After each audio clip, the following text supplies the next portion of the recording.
అయ్యో! Welcome to banking nomad channel. స్టఫ్‌లోకి కావాల్సిన చికెన్ ఫ్రై మరియు స్టఫ్ అయ్యాక కావాల్సిన చికెన్ కర్రీని సింపుల్‌గా చేసుకుందాం. ముఖ్య గమనిక, ఇది బ్యాచిలర్ వంటకం.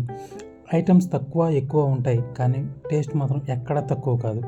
ముందుగా చికెన్‌ని పసుపు మరియు ఉప్పు వేసుకొని కడగాలి. కడిగిన దాంట్లో రూమ్‌లో దొరికేటువంటి చికెన్ పౌడర్, ధనియా పౌడర్, కారము, పసుపు, ఉప్పు మరియు కొంచెం జింజర్ పేస్ట్ వేసుకొని మ్యారినేట్ చేయాలి. చేసిన తర్వాత రూమ్‌లో ఒక గిన్నె ఉంటే ఆ గిన్నెలో కొంచెం నూనె పోసుకొని, నూనెలో మిరపకాయలు, కొంచెం ఉల్లిపాయలు వేసుకొని గోల్డెన్ కలర్లోకి వచ్చేదాకా వేయాలి. వేసిన తర్వాత దాంట్లో చికెన్ వేయండి. చికెన్ వేసి మూత పెట్టేయండి. మూత పెట్టేసి 2 పెగ్గులేసి వచ్చేలోపు చికెన్ మంచిగా మ్యారినేట్ అయ్యిద్ది. ఇంతవరకు 2 సేమ్. కానీ చికెన్ ఫ్రైలోకి మనం కొంచెం నూనె ఎక్కువ వేసి దాన్ని బాగా అవ్వనివ్వాలి. ఎలా అంటే కింద మొత్తం అడుగంటి ముక్క మొత్తం దగ్గరగా అయ్యేలాగా. పక్కన ఉన్న బాండీలో మటుకు కొంచెం టమాటా వేసి కొంచెం నీళ్లు పోసి మూత పెట్టేయండి.